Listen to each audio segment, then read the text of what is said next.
السلام علیکم، آپ دیکھ رہے ہیں کے نیوز چینل۔ خبر شامل کرتے ہیں سکھر سے۔ ہمارے نمائندے کی رپورٹ کے مطابق کرونا وائرس پھیلنے کے پیش نظر سندھ ہائی کورٹ کے روزمرہ میں غیر ضروری متعلقہ افراد کے داخلے پر پابندی عائد کر دی گئی۔ عدالت نے ایران سے آنے والے زائرین کو بھی لیبر کالونی میں بنائے جانے والے آئسولیشن وارڈ میں رکھنے کی اجازت دے دی۔ چین میں شروع ہو کر دنیا بھر کو اپنی لپیٹ میں لینے والے کرونا وائرس کے خطرات سکھر میں بھی منڈلانے لگے۔ ممکنہ خطرات کے پیش نظر Sindh high court Sukkur bench کے کورٹ رومز میں غیر متعلقہ افراد کے داخلے پر 20 روز کے لیے پابندی عائد کر دی گئی ہے۔ ہائی کورٹ بار کے صدر قربان ملانو داخلے پر پابندی کے متعلق تصدیق کرتے ہوئے بتایا کہ عدالت آنے والے درخواست گزاروں اور ملزمان کے باہری شناخت کی جائے گی، جبکہ عدالتی کمروں میں صرف ججز اور وکلاء پیش ہوں گے۔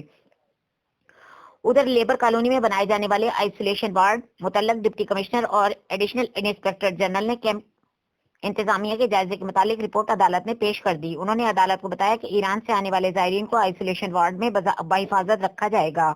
30 ڈاکٹروں کے علاوہ عملہ بھی موجود رہے گا، جس پر عدالت نے زائرین کو رکھنے کی اجازت دے کر سماعت 17 مارچ تک ملتوی کر دی۔